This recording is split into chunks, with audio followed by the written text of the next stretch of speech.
스위스 다보스 포럼에서 윤석열 대통령이 특별 연설을 했죠. 그냥 보면은 그저 번지르르한 내용들이 다 들어 있습니다. 또 그것만이 아니고 우리나라 기업인들, 또 세계적인 CEO, 또 우리 동포들, 과학자들, 이런 사람들을 만나서 이런저런 이야기를 했습니다. 그런데 그 전체를 어떤 사람이 이야기를 하면 그 사람만의 어떤 색깔, 어떤 골격, 이런 게 나오지 않습니까? 이번에 정치인 윤석열이 한 이야기들을 쭉 살펴보다 보니까 윤석열 대통령이 우리가 그동안 생각했던 것보다는 대단히 통이 큰 인물이다. 문재인 대통령 때 보면서 항상 저 어울리지도 않게 세계 대통령 흉내를 낸다 이랬었는데 윤석열 대통령도 이제 보니까 상당히 통이 큰 사람이다. 이런 걸 좀 느꼈습니다. 그러니까 이 연설을 통해서 여러분이 그 윤석열 대통령의 연설을 처음부터 끝까지 이렇게 경청을 한 분들은 많지 않을 겁니다. 잘 보면 거기에서 세계 정부를 이끌겠다. 이런 세계 정부주의자의 그 이념 이런 것도 있었고 더 큰 블록을 형성하자 하는 이야기도 했고 또 시진핑이 세계를 경영하겠다고 하면서 중화 사상을 그 시진핑주의로 이렇게 새로 설정한 것이 있지 않습니까? 그런 이야기도 했다. 대단한 이야기를 쏟아낸 겁니다. 그런데 한국 대통령이 세계 정부를 이야기하면 그러면 이게 결국은 국가를 없애자는 이념이고 그런 것을 우리는 아나키즘이라고 합니다. 그런 내용들이 속속 곳곳에 들어 있었다. 그래서 잘 살필 필요가 있구나 이런 생각을 합니다. 먼저 윤석열 대통령은 전 세계가 직면한 문제, 지금의 이 위기 상황의 문제들을 해결하겠다. 그걸 해결하는 데 필요한 것들을 한국이 다 나눠주겠다. 이런 말을 했습니다. 1월 18일 한국의 밤 행사, 그 모두 발언에서 윤석열 대통령이 뭐 누구나 하는 이야기이죠. 지금 세계는 한 나라의 노력만으로는 해결하기 어려운 도전에 직면해 있다. 이렇게 말을 했습니다. 그 이야기는 얼마 전에 시진핑도 했었고 또 누구나 할 수 있는 말이기도 하죠. 그래 이런 말을 하거나 이런 말을 들으면 우리는 어떻게 생각을 합니까? 세계 여러 나라는 각각 홀로 우뚝 서 있죠. 그리고 공동의 어떤 중요한 일을 할 때 협력을 합니다. 그래서 자주 독립국이 한 나라, 두 나라 이렇게 협력을 해야만 지금 우리가 당면한 문제를 풀 수 있다. 이렇게 받아들이지 않겠습니까? 이런 것을 협력이라고 합니다. 힘을 합해서 서로 돕는 것. 자기의 두 발을 땅에 똑바로 딛고 서로 힘을 합하는, 자기의 발을 떼고 자기의 그 집안을 포기하고 그 집안 땅을 딛고 있는, 이게 아니고 굳건하게 서서 힘을 보태는 것을 협력이라고 합니다. 그런데 윤석열 대통령은 협력이 아니라 연대를 주장했습니다. 연대가 뭐냐? 여러분은 문재인 보궐 대통령 때부터 이 연대 소리를 참 많이 들었죠. 그게 뭐냐면 의무나 책임을 같이 한 덩어리가 돼서 맡는 것을 연대라고 합니다. 공동 책임을 지는 거. 여러분이 잘 알 겁니다. 단체 기합이라고 하는 거. 집단 의무라고 하는 게 바로 연대에서 나옵니다. 협력하는 관계에서는 단체 기합은 용납이 되지를 않죠. 바로 이 연대라고 하는 것은 전근대적이고 비민주적이고 그리고 탈개인적인 집단의 개념입니다. 그러나 앞에서 이야기했던 협력이나 협조, 이거는 힘을 보태겠다고 하는 게 그 독립한 각자의 자유의지에서 출발하는 것이죠. 연대라고 묶여서 의무로서 하는 게 아니고 자유의지로 하는 거다. 이게 민주적인 겁니다. 그런데 윤석열 대통령은 시종일관 연대를 주장했습니다. 세계 여러 나라는 그 연대에 속해 있지도 않죠. 너는 너 나는 난데 연대라고 이야기를 하는 겁니다. 내 밑에 들어와서 내 말에 따라라 이렇게 말을 한 거죠. 결국 윤석열의 뜻은 세계 각국이 너희 각 나라가 봐야 안 돼. 앞에서 말했지 않습니까? 한 나라의 노력으로는 해결하기 어렵다. 그러니 나 윤석열이 나서도록 할게. 이렇게 말을 한 겁니다. 이거는 우리 데자뷰 현상을 겪지요. 이거 문재인 보궐 대통령이 노상했던 이야기 아닙니까? 윤석열 대통령이 이제 1월 18일 그 모두 발언에서 이런 말을 했습니다. 각 나라의 수요에 기반한 우리는 이게 필요하다, 우리는 이게 필요하다, 이게 다 다를 거 아닙니까?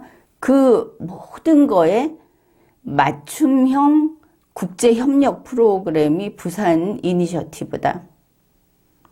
한국도 아니고 부산입니다. 또 이거는. 부산 이니셔티브를 기반으로 전 세계인이 위기를 극복할 수 있는 최적의 해법을 도출하겠다. 이렇게 말을 했습니다. 그러니 윤석열이 해결하겠다고 한 겁니다. 다른 나라들은 아무것도 할 필요 없습니다. 우리는 이게 부족해요. 우리는 이게 필요해요 하면서 윤석열만 바라보면 된다. 그렇게 말을 한 겁니다. 본인이 아니 내 말은 그 뜻은 아니었고 이렇게 해봤자 한번 쏟아놓은 말은 주워 담을 수 없다는 말이 있죠. 본인이 한 겁니다. 부산 이니셔티브 하니까 이게 한국에서 이게 아무 논의도 없는데 윤석열 대통령이 혼자 사고 쳤느냐? 그건 아닙니다. 현 정부가 통째로 같이 움직인 것이 이거죠. 2022년 11월 29일 한덕수 국무총리가 부산 이니셔티브 선언을 했습니다. 이게 국무조정실에서 올려놓은 자료입니다. 그러니까 이렇게 말을 한 것이죠. 2030 부산 세계 박람회를 위해서 바로 지금부터 부산 이니셔티브를 시작한다. 2030은 20대, 30대가 아니고 2030년입니다. 여러분은 물론 알고 있겠죠. 그런데 이 부산 엑스포, 이거 홍보를 하면서 다들 나와서 BTS도 나오고 나와서 언뜻 앞에 보이는 화면으로는 아 저건 청년들의 엑스포인가 보다 이렇게 보이는 이런 계획을 짜고 이런 홍보를 했습니다. 2030년 부산 엑스포 뭐 우리가 가져와야 부산 엑스포가 될 텐데 그 주제는 세계의 대전환, 더 나은 미래를 향한 항해 이런 겁니다. 그런데 그 이제 발표를 하고 그 경쟁을 하는 그 과정에 나와 있는 영상이 뭐냐 하면 불타고 무너지고 죽어가는 멸망을 뜻하는 내용들만 다 나와 있습니다. 이제 모두는 끝이다. 그걸 부산 이니셔티브가 구해내겠다. 모두 살게 해주겠다. 이런 이야기이죠. 세계의 대전환이라고 했는데 분명히 이 11월 29일에 올려놓은 그 영상에는 그 대전환이 대종말로 이렇게 보이는 거를 올려놨습니다. 이제 출발이 그 철학이 비관적이다. 시작부터 아마도 아이디어 부족이 아닌가 이렇게도 느꼈습니다. 주제 밑에 부제가 있습니다.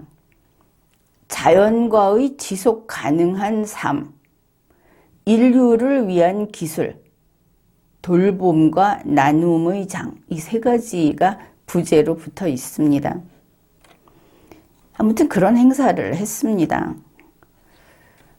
그래 부산 이니셔티브가 뭐냐? 거기에 대해서 이렇게 설명을 합니다.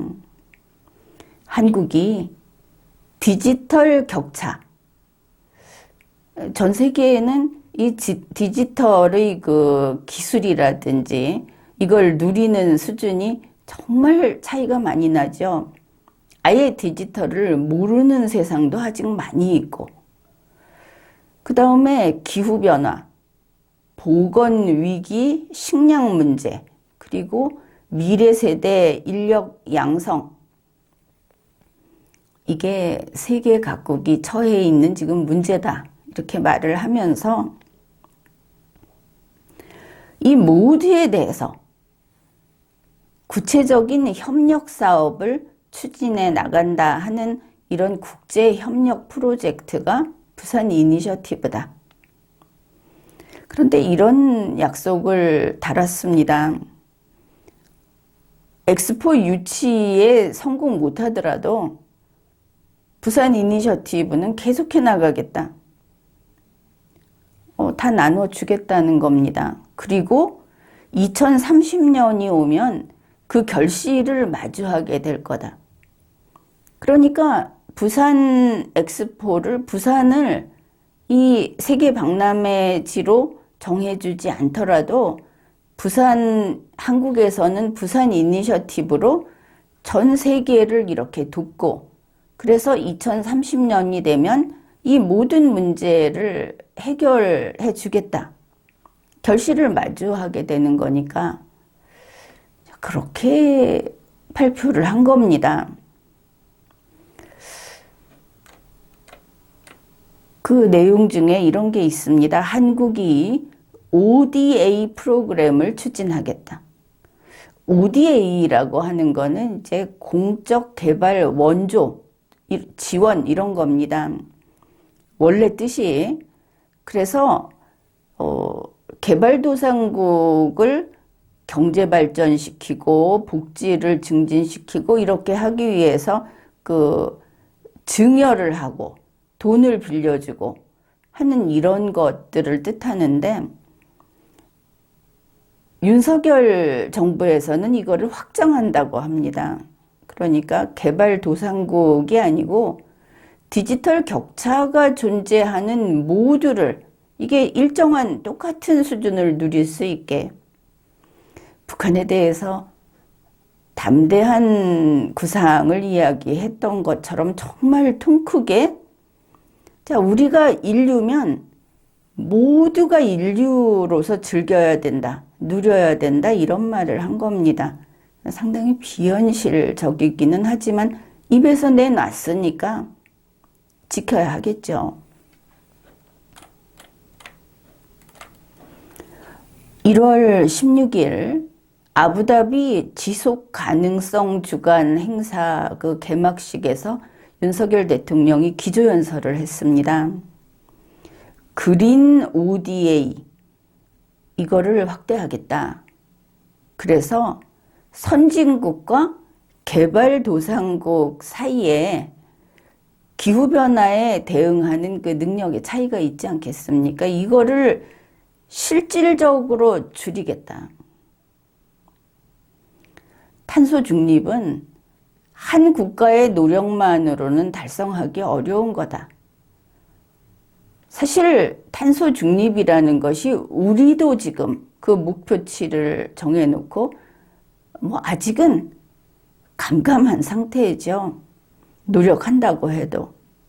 그런데 개발도상국까지 그 역량의 차이가 있는 그 격차를 한국이, 윤석열 대통령이 이걸 실질적으로 줄이겠다. 눈에 보이게. 이거 참 어려운 일이 아니겠습니까?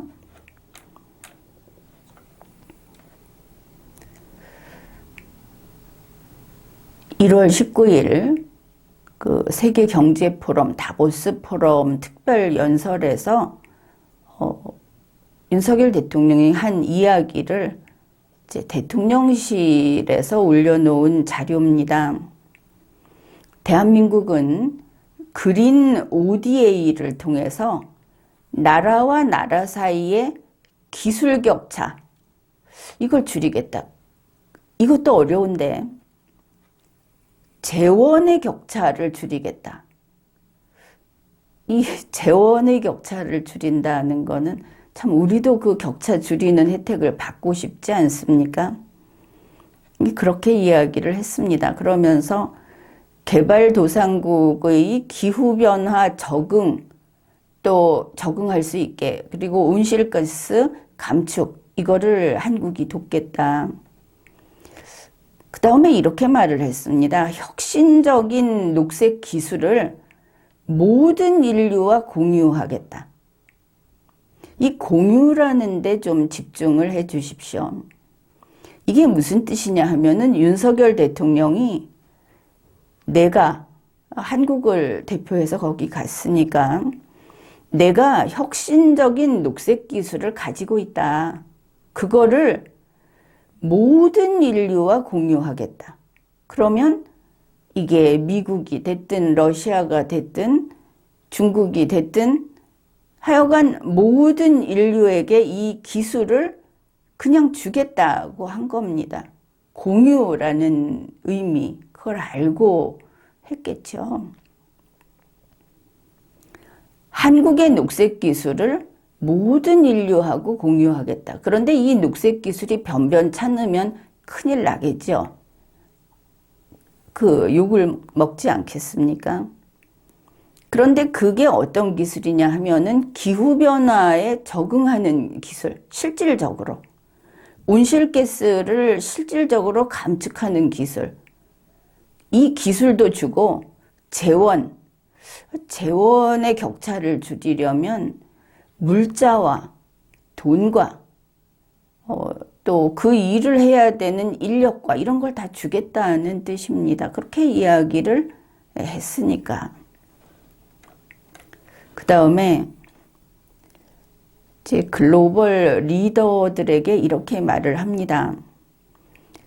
국가 간의 보건 격차, 이 뜻이 분명하죠. 보건 격차는 개인의 자유는 물론이고 국제사회가 지속 가능한 번영을 하려면 그걸 위협한다. 본인이 그렇게 생각을 했답니다. 그런데 중요한 거는 한국이 보건위기 대응 경험을 전 세계와 공유하겠다. 그리고 한국이 보건위기 대응 성과를 전 세계와 공유하겠다. 이 성과라고 하는 것은 말하자면 뭐 백신 기술, 그거 자체, 이런 게 되겠죠. 그래서 성과를 공유하겠다는 것은 다 나눠주겠다고 한 겁니다. 무료로. 그 다음에 같은 회의에서, 같은 특별연설에서 윤석열 대통령이 대한민국은 디지털 기술 선도국가다. 선도국가로서 디지털 기술과 디지털 경험을 전 세계와 공유하겠다. 한국의 디지털 기술을 전 세계에 그냥 나눠주겠다. 이렇게 말을 한 겁니다. 그러니까 이제 삼성의 기술은 그거는 이제 공짜입니다. 전 세계가 다 무료로 쓸 수 있는, 쓰게 만들어줘야 하는 것이죠. 그러고 이런 이야기를 했습니다. 사전에 동의를 받았는지, 과연 그렇게 해도 되는 것인지 이거는 우리가 말할 필요도 없는데 한국 대통령 윤석열이 가서 이렇게 말을 한 겁니다. 다들 들었답니다. 혼자서 쏙닥거린 것도 아니고. 그래서 다 주겠다.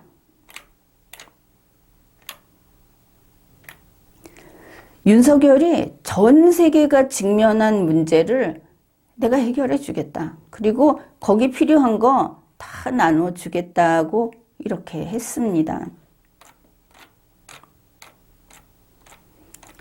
그리고 윤석열 대통령은 세계 신질서도 선포를 했습니다.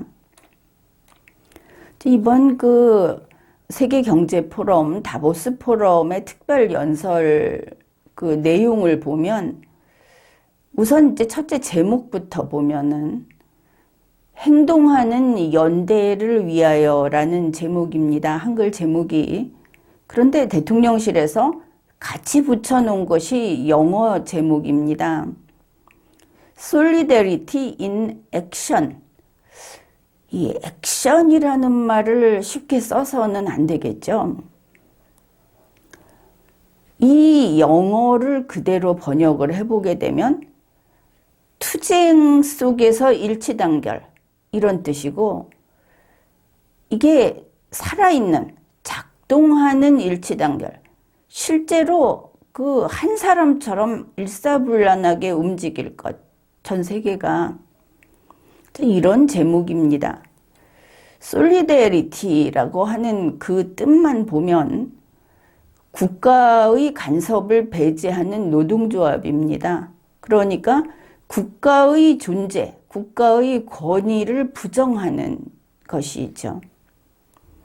윤석열 대통령이 한 이야기는 본인의 속마음이 무엇이었든 상관없이 밖에 나온 것은 아나키즘을 바탕한 주장이다.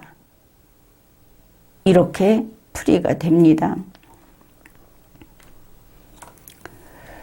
그리고 그 연설문 전체에서 계속 나오는 게 세계 시민, 세계의 균등함, 세계의 대통령 윤석열을 강조하고 있습니다. 몇 가지 예를 들면 이렇습니다. 그동안 다보스 포럼은 세계 시민의 자유 확대에 크게 기여해왔다. 세계 시민이라는 개념은 오늘날에는 이게 성립되지를 않습니다. 19세기 말부터 이미 전 세계는 국가들로 이루어진 세상이 됐습니다. 그래서 유엔이 존재하는 거 아닙니까? 이 시민이라는 것은 국가가 생기기 이전의 개념이고, 그걸 세계 시민으로 묶는 것은 세계 시민을 이끄는 권력체가 있다는 뜻이 되죠. 바로 세계 정부를 가리킵니다.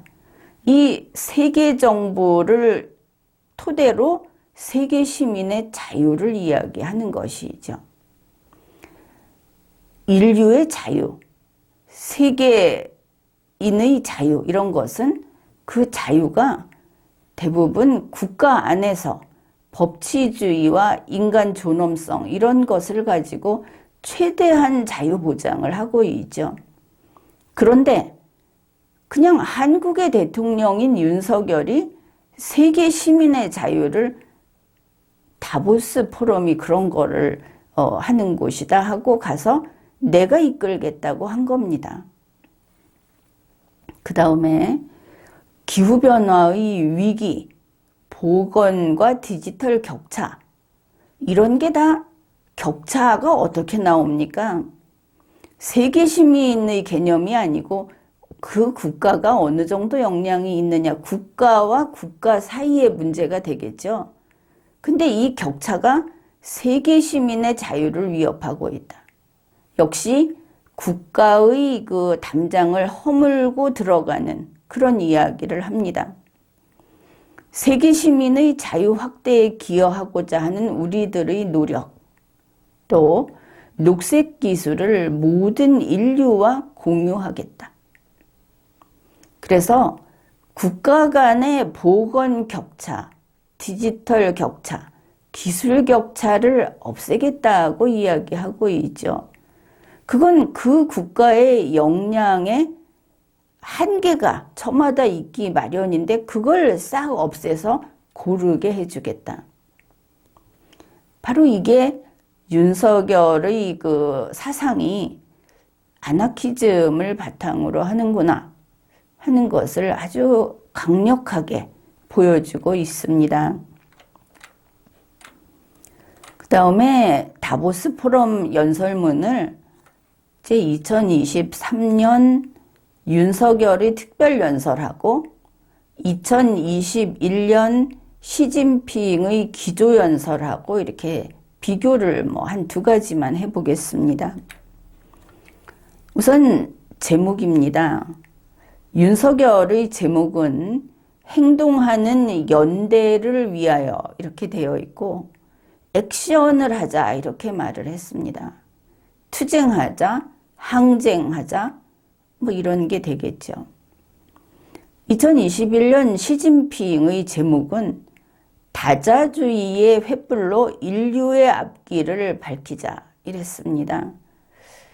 이제 내용은 상당히 다른 것 같은데 다자주의라는 것을 기억해 두십시오. 뒤에서 윤석열이 얼마나 다자주의를 반복해서 강조했는지 우리가 확인할 수 있을 테니까.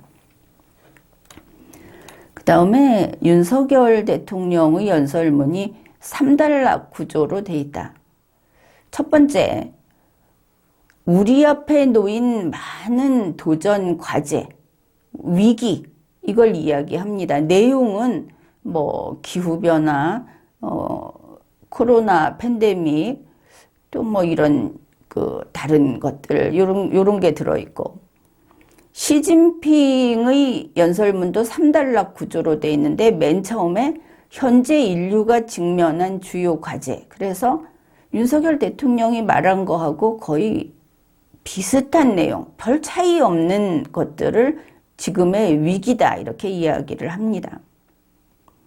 윤석열 대통령의 두 번째 단락, 다자주의와 호혜적 연대가 필요하다.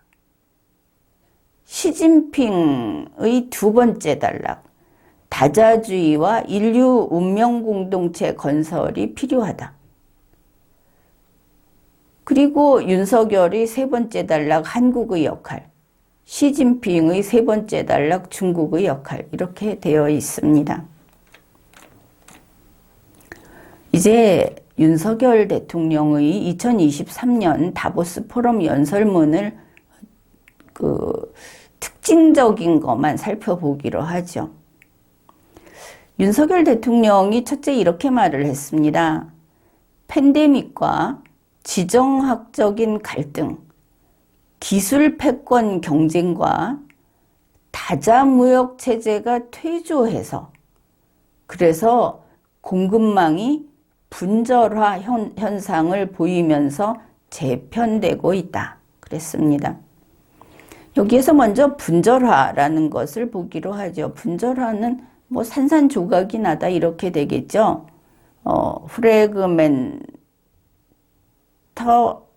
프래그멘테이션 이렇게 되는데 이게 이제 뭐냐면은 국가를 작은 독립국가로 해체하는 것을 바로 이 분절화라고 합니다. 우리가 잘 알고 있는 것이죠. 문재인 보궐 대통령이 이걸 하다가 지금 윤석열 대통령이 같이 이어받아서 강행하고 있는 완전한 지방 분권 국가 작업, 이게 대표적인 분절화입니다. 근데 그거를 공급망 분절화에 대해서 윤석열 대통령이 지금 비판적으로 이야기를 하고 있죠. 그런데 이 분절화의 인식을 잘 봐야 할 것이 공급망 분절화, 이제 뚝뚝 부러지는 게 분절하다. 이거는 코로나 팬데믹하고 미국과 중국의 대결이 격화되면서 이런 게 나타나기 시작했다. 이거 알고 있죠. 그런데 지금은 그 다음 단계 더 나쁜 상태로 왔습니다. 그게 뭐냐면 공급망 파편화, 조각조각이 됐다. 여기까지 온 거죠. 분절화가 보이는 판국에 파편화가 된 건 뭐냐? 러시아의 바로 신냉전, 실제 전쟁을 일으켜버렸다. 러시아가 우크라이나를 침공하고 나서 분절화가 빠르게 진행이 되면서 파편화가 됐다. 이런 겁니다. 이제 이게 우리 한국에서 나오는 보고서라든지 또 정치권에서 내놓는 이야기들입니다. 그런데 여기에 시각이, 이렇게 보는 시각은 친중 반미 시각이다 하는 걸 하나 읽어내야 합니다. 왜냐하면 글로벌 공급망이 분절화된다 하는 것은 이 경고가 이미 2018년에 나왔습니다. 2022년 그 우크라이나 전쟁보다 훨씬 앞서 있죠. 어떻게 나온 거냐? 중국이 반도체, 항공기술, 로보틱스를 자급화 하겠다고 추구를 하고 있어서 이렇게 담장을 치고 있어서 공급망 분절화가 우려된다. 이게 2018년에 나온 이야기입니다. 그러니까 한국의 지금 정치권을 중심으로 한 특히 경제도 그렇고 일반적인 분절화 인식은 이제 보니까 친중 반미 시각이구나. 다른 걸 알 수 있죠. 결국 중국이 이 분절화의 주범이고 러시아가 파편화의 주범이다. 이걸 바로 알아야 하는 겁니다. 그런데 윤석열 대통령은 친중 반미 시각으로 이야기를 했죠. 더구나 기술 패권 경쟁, 이게 중국이 미국을 비난할 때 쓰는 표현입니다. 다자무역 체제의 퇴조, 이것도 중국이 미국을 비난할 때 쓰는 표현입니다. 자, 이 정도 되면 완전히 친중 반미 시각이다. 그것을 알 수 있죠. 그 다음에 같은 연설문입니다. 윤석열 대통령이 이렇게 공급망이 재편되는 과정에서 이제 잘 보십시오. 안보, 경제, 첨단 기술에 관한 협력이 국가들 사이에서 패키지로 운영이 되면서 블록화된 경향이 더욱 강해졌다. 미국이 지금 IRA도 그렇고 이 안보를 앞에 내세우죠. 안보를 중심으로 지원금도 주고 EU도 마찬가지입니다. EU 자체 공급이 되는 그 EU의 재료를 쓰는 여기에 대해서는 지원금도 주겠다고 했죠. 그런데 이 자유진영을 비난하는 게 바로 이겁니다. 패키지로 운용하면서 블록화되고 있다. 이 말을 정리를 해보면 윤석열 대통령이 비판하는 것은 첫째 기술 패권, 다자무역의 퇴조, 블록화 이런 게 되겠죠. 그러면 여기에서 2021년 1월 25일 시진핑의 다보스 포럼 기조연설을 한번 비교를 해봅시다. 시진핑이 이렇게 말을 했습니다.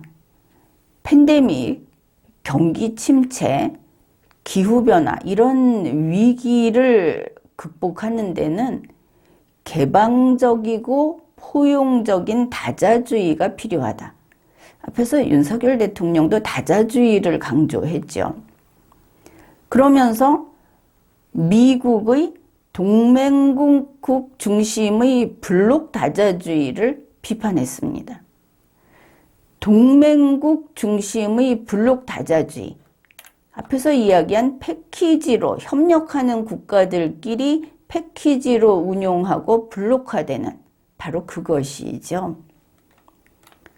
그리고 시진핑이 어떤 국제 문제도 한 나라의 노력만으로는 해결될 수 없다. 호혜의 기조 아래에서 국제사회의 모든 구성원이 함께 노력해야 한다. 윤석열의 연대, 일치단결한 그 연대를 해야 된다 하는 거하고 지금 내용이 거의 그 합치가 되고 있습니다. 중국이 이렇게 아주 우아하게 선한 의지를 가진 것처럼 말을 하지만 우리가 제대로 알아야 할 것이 있습니다. 중국이 말하는 다자주의, 이거는 미국 우선주의, 그리고 미국의 보호무역을 비난하면서 중국을 방어하기 위한 수단으로 이렇게 꺼내 든 그런 표현입니다. 다른 한편으로는 미국에 반대하고 있는 국제사회의 곳곳에 있는 그런 나라들, 조직들을 끌어들여서 중국의 영향력 밑에 붙여놓고 중국의 힘을 확장하기 위해서 하는 공격적인 수단으로 이걸 똑같이 사용한 겁니다. 그랬는데 이게 트럼프 대통령 때는 이런 비난이 그런 대로 좀 맞아 들어갔는데 바이든 대통령이 취임하면서 다자외교로 복귀한다고 선언을 했죠. 그러니까 이제 좀 머쓱해진 겁니다. 이러니까 시진핑이 작전을 살짝 바꿉니다. 바이든의 다자주의는 동맹을 중심으로 한 선별적 다자주의다. 이렇게 비난을 한 겁니다. 그게 바로 윤석열이 말한 패키지로 운영되는 블록화 다자주의. 이게 되는 것이죠. 윤석열 대통령은 이번에 아주 맹렬하게 시진핑의 입 노릇을 한 것을 알 수 있습니다. 미국을 신나게 비난을 했다. 그런데 이 중국식 다자주의는 문제가 많죠. 우리가 중국에게 직접 피해를 당한 나라로서 당연히 알고 있습니다. 우리가 우리를 지키기 위해서 사드를 배치했는데 그걸 가지고 공격하고 우리가 그 사드를 앞으로 더 들이지 않겠다느니 뭐 있는 것을 결국은 떼어내겠다느니 이런 걸 약속하게 하지 않았습니까? 그런 중국이다. 우리가 중국이 어떤지 뻔히 알고 있죠. 그래서 중국이 저렇게 앞에서는 허울 좋게 다자주의 이야기를 하면서 미국을 비난하고 있지만 그건 그냥 말잔치에 불과하고 실제로는 중국이 어떻습니까? 힘으로 때려서 자기가 원하는 것을 빼앗아 가고 그리고 돈 빌려줘서 돈의 노예가 되게 해서 자기 말을 듣게 만들고 1대1로 때문에 파산한 아주 가난해진 나라들이 얼마나 많습니까? 그게 중국이다. 그리고 중국의 저 논리는 체리 피킹이라고 합니다. 체리 피킹 다자주의다. 중국이 유리할 때만 다자주의를 저렇게 옹호한다 하는 뜻입니다. 체리 피킹은 체리를 이렇게 짚는다 이런 뜻이 되겠죠. 이게 경제학에서는 아주 야가 빠진 사람을 가리키는데 논리학에서는 좀 다르게 쓰입니다.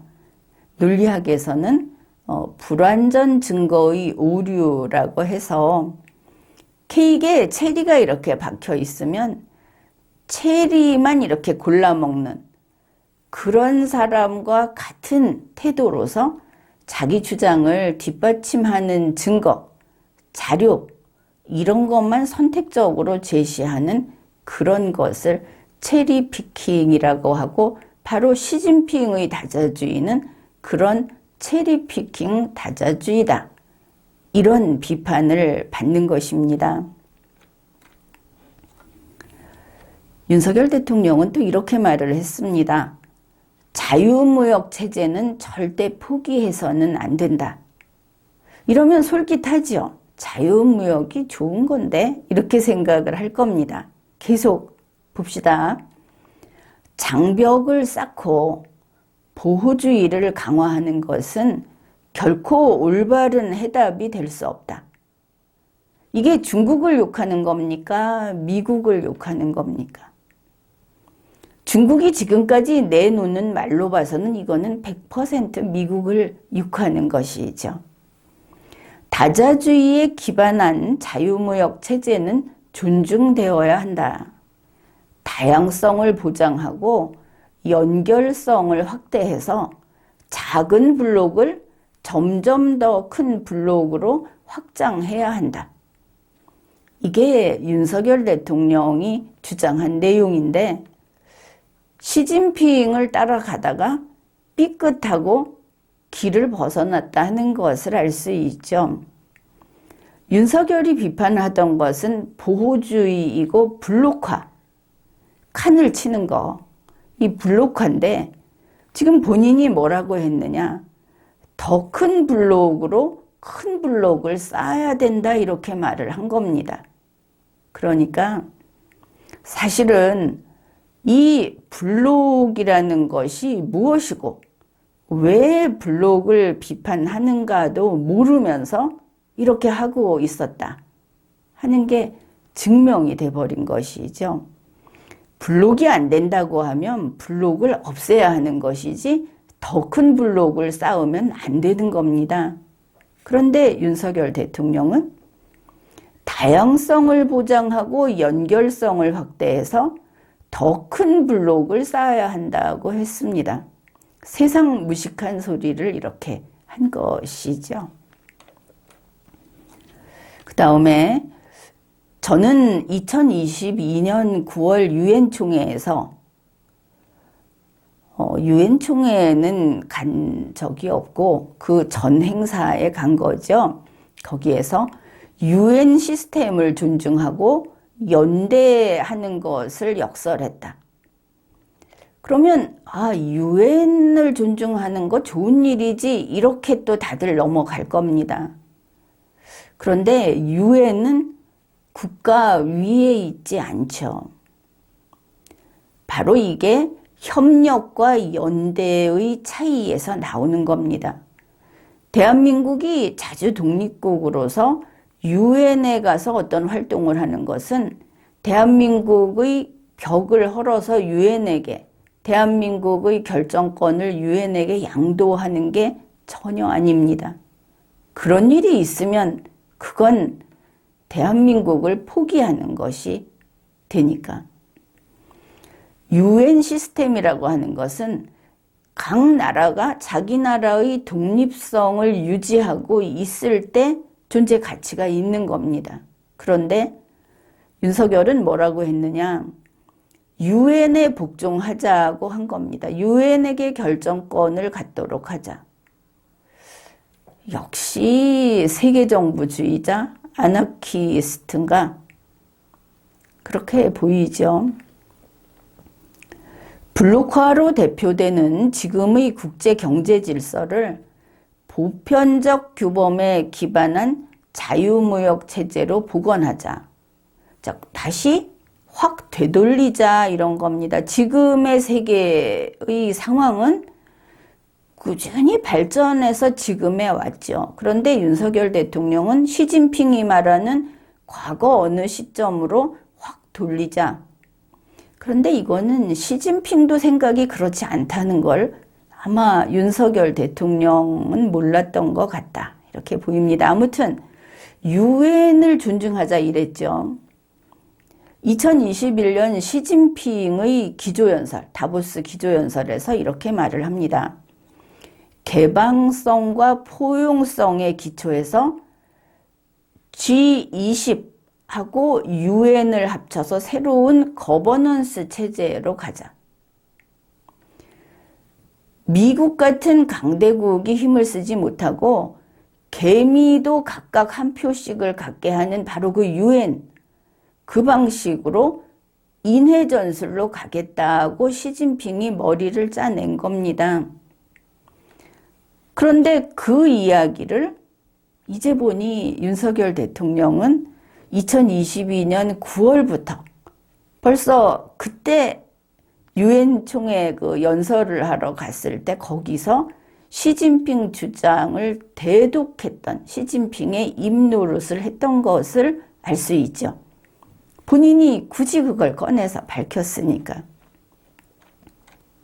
그 다음에 아주 결정적인 게 있습니다. 윤석열 대통령은 이번 그 특별연설에서 한국 정부가 최근에 새로운 인도 태평양 전략을 발표했다.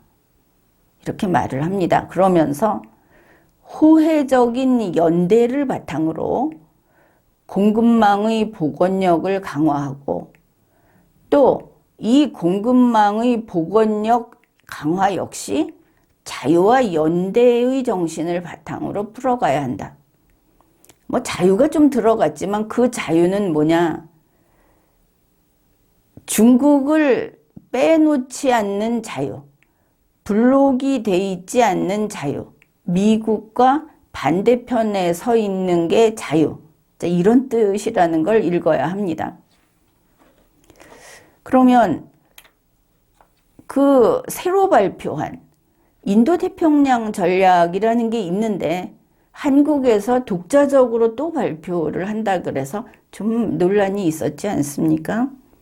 이번에 발표한 게 2022년 12월에 대한민국 정부가 발표한 자유, 평화, 번영의 인도태평양 전략이라고 하는 그렇게 두껍지 않은 문서가 있습니다.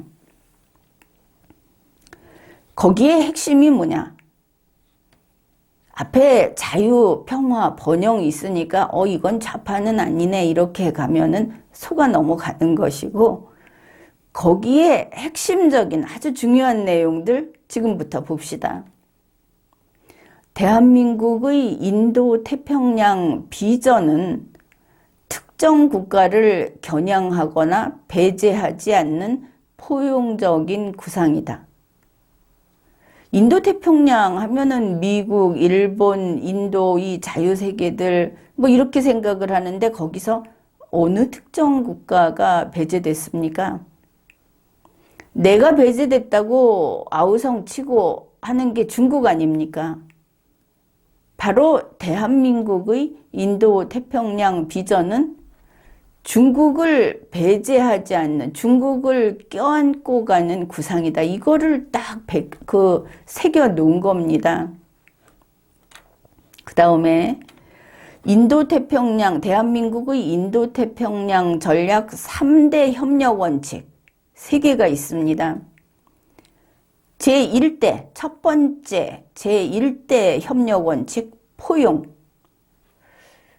포용하면 또 문재인 보궐 대통령이 생각나죠. 아무튼 포용의 뜻을 이렇게 넣어놨습니다. 특정 국가를 겨냥하거나 배제하지 않는 포용적인 구상.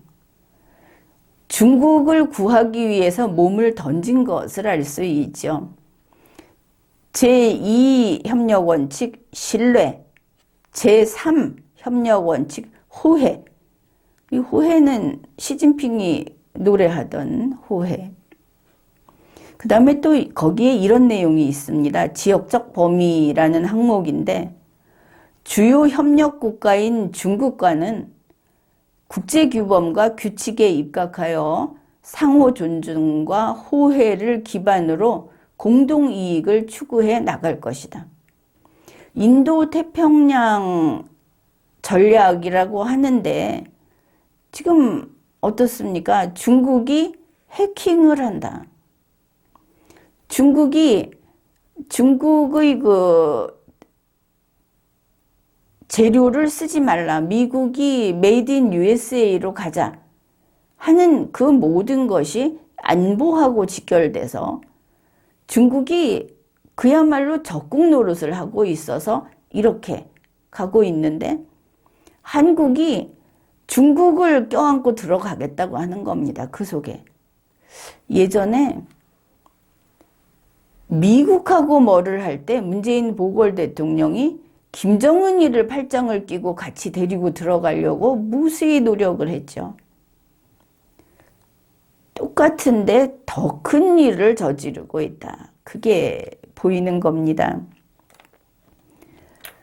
이 한국 정부가 발표한 새로운 인도 태평양 전략 2022년 12월에 발표한 여기는 결국은 특정 국가를 겨냥하거나 배제하지 않는다는 키워드. 결국 중국도 끼워주는 인도 태평양이라는 걸 발표해 버린 겁니다.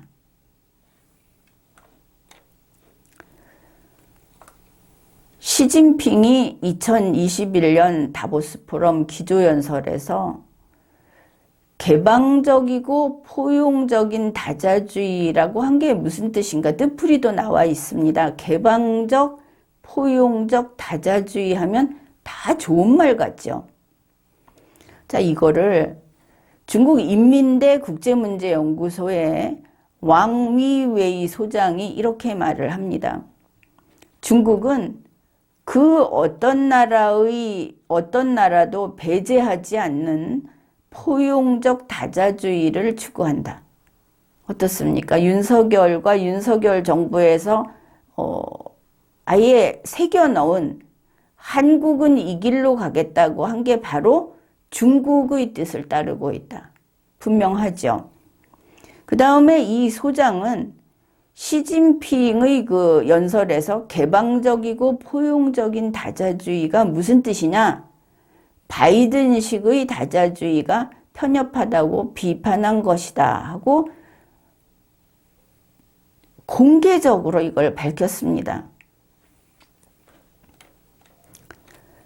자, 2021년 시진핑의 연설, 거기에서 소규모 협력체를 구성하여, 이게 윤석열 대통령이 2023년 다보스 포럼에서 특별 연설을 한 내용, 그거하고 완전히 겹쳐진다는 거를 한번 그 기억을 되살려서 들어보십시오.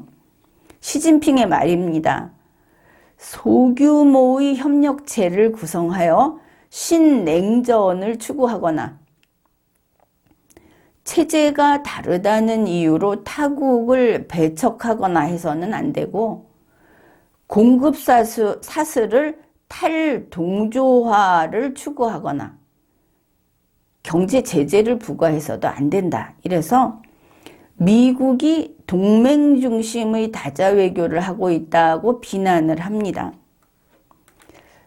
자, 그러면 윤석열 대통령과 한국 정부가 어떻게 얼마나 시진핑을 위해서 한국의 이익을 포기하고 시진핑 지키기에 나서 있는가? 우리가 앞에서 유엔 총회 연설을 하러 가서 한국의 위험을 무릅쓰고 시진핑을 비호했고, 인도 태평양 전략을 새로 발표하면서 똑같은 짓을 했고, 그 다음에 우리가 기억하는 게 있죠. 칩스 동맹, 거기 우리 들어가야 된다고 했는데 안 된다 했죠. 노 했습니다. 그때 윤석열 대통령, 윤석열 정부의 요구 조건이 이미 밝혀졌죠. 특정 국가를 겨냥하거나 배제하지 않는다는 조항을 집어넣어라. 중국도 같이 간다고 약속해야 한국이 참가하겠다. 그러면 칩스가 칩4에서 칩5로 가겠죠. 중국까지. 자, 이 정도 되면 한국의 국익을 내팽개치고 중국을 위해서 이렇게 헌신하는, 이게 뭐 하는 자들인가? 그렇게 보이지 않습니까? 윤석열 대통령이 자기가 세계를 이끌겠다 하는 세계 정부주의자면서 시진핑주의자다. 한국 대통령이 이렇게 세계 정부 이야기, 세계 시민을 이끌겠다고 이야기를 하고 국가를 없애는 세계 단위의 이야기를, 유엔 같은 것을 갖고 세계를 지배하겠다는 뭐 그런 것도 찬성을 하고, 아나키즘. 자, 이런 것들. 윤석열 대통령이 보편적 규범을 준수하면서 서로 신뢰할 수 있는 국가들과 함께 공급망 안정을 위해서 연대하고 협력할 것이다.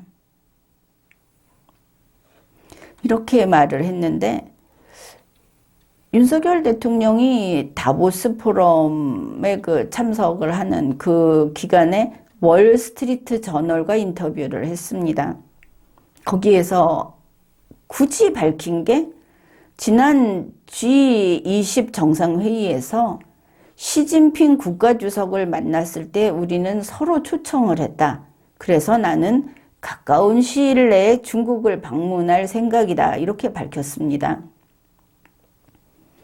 결국 이러고 보면 윤석열과 윤석열 정부가 서로 신뢰할 수 있는 국가의 첫째는 중국이다. 누가 봐도 이렇게 보이죠. 현재 이런 것들을 봤을 때 윤석열 대통령은 시진핑이 한국에 오기를 바라고 있습니다.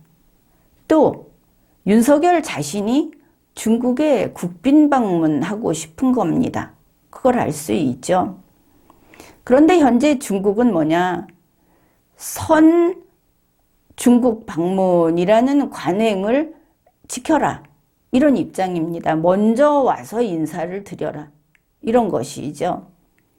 그런데 지금 윤석열이 중국에 찾아가겠다고 밝혔습니다. 먼저 가겠다 한 것이죠. 다만 중국 측과 논의를 하겠다고 하니까 윤석열이 바라는 작은 희망은 뭐냐?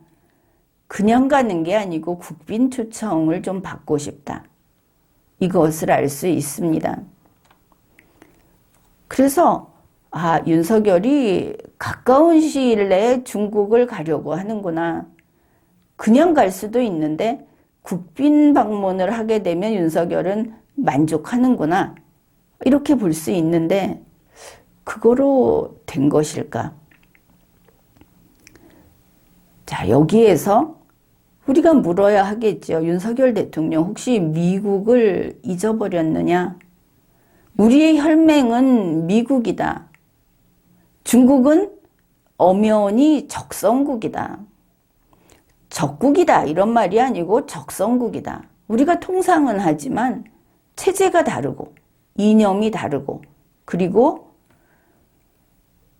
6.25 동란 때 우리 국민을 살상한 그런 적성국이다. 침략국이다. 이걸 잊어서는 안 되는 것이죠. 이거는 러시아도 또 김정은 집단도 마찬가지입니다. 그래, 우리의 혈맹은 미국이다. 그러면 윤석열이 미국의 국빈 초청을 받든 못 받든 윤석열 대통령은 먼저 백악관을 찾아가야 한다. 중국을 선방중해서 인사를 드리는 그게 문제가 아니고 선방미해서 미국의 백악관을 찾아가야 한다 하는 겁니다. 외교 관행이라는 것도 이런 게 관행이지 적성국에 먼저 찾아가는 게 어떻게 관행이 됩니까? 백악관은 지금 못 갔죠. 윤석열 대통령은. 백악관도 못 간 윤석열이 중국의 시진핑을 찾아간다. 그러면 어떻게 되느냐? 이거는 박근혜 전 대통령 때의 재탕이 됩니다. 그런 경우에 국제관계, 박근혜 전 대통령 때하고 같은 게 뻔하게 또 벌어진다. 이거를 알 수 있죠. 아무튼 벌써 잔치상에 재를 뿌린 것은 윤석열입니다. 무슨 UAE 같은 데를 국빈 방문을 하는 겁니까? 백악관도 못 간 주제에 한국 대통령이 대통령 취임한 후에 그래도 세계의 첫째 나라라고 하는 미국 백악관에 못 들어가는 그런 한국 대통령은 힘이 없는 겁니다. 스위스에서 윤석열 대통령이 세계 CEO들 모아놓고 거기다가 손바닥 비벼가면서 이렇게 음식을 올립니다. 바칩니다. 나는 그냥 영업사원입니다. 이래가면서 그렇게 자기 얼굴 알리려고 노력을 했는데 일본의 기시다 총리 보지 않았습니까? 백악관 한번 방문해서 미국 대통령하고 1대1 정상회담하고 하니까 전 세계 언론 방송이 다 실어주죠. 얼굴 알리는 거는 이렇게 백악관 가서 미국 대통령하고 1대1 정상회담을 하는 거, 그게 방법인 겁니다. 뭐 중국 가겠다고 합니다. 그런데 또 윤석열은 시진핑의 팬이다. 이렇게 보이는 게 또 있습니다. 우리가 윤석열 대통령이 한동훈 법무부 장관 보고 또 무슨 교육부 장관, 국토교통부 장관 보고 당신은 경제를 잘해야 돼. 경제 안보야. 이렇게 이야기해서 아니 무슨 행정각부가 나뉘어 있는데 정부조직법이 그 임무를 권한을 규정하고 있는데 무슨 저런 소리를 하나 이랬죠. 모든 게 다 경제안보다. 이거 시진핑 겁니다. 2022년 8월 16일 과학기술정책연구원에서 나온 자료에서 이렇게 밝히고 있습니다. 중국 시진핑은 종합국가안보관이라는 것을 제시했다. 그래서 정치, 국토, 군사, 경제, 문화, 사회, 과학기술, 네트워크, 생태, 자원, 핵, 해외이익, 신흥안보 이 16개 영역을 다 안보라고 붙였다는 겁니다. 국토안보, 지난번에 윤석열 대통령이 국방부에도 경제안보 이랬죠. 그래, 이게 문화안보, 사회안보 이렇게 안보를 다 붙였다. 그 똑같이 한 거를 알 수 있습니다. 그러고 보니 혹시 윤석열 대통령은 문재인의 후계자일 뿐 아니라 시진핑의 추종자이기도 하는가 이런 생각도 하게 됩니다. 아니 그게 아니고 문재인도 시진핑주의의 신도였나? 왜냐하면 굉장히 흡사했죠. 그런 게 많았습니다.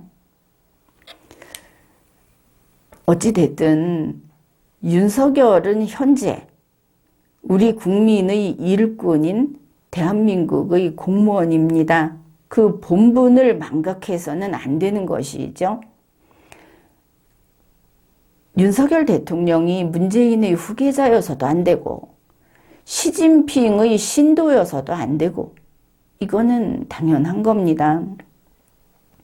그래서 윤석열 대통령은 문재인 보궐 대통령, 이제는 그냥 문재인 씨, 그가 국민의 일꾼으로서 복무수행을 그르친, 그것도 엄청나게 그르친 적폐를 빠짐없이 청산하는 그런 성과를 국민에게 바치도록 그렇게 해야 하겠습니다. 지금까지 리걸마인드 연구소였습니다.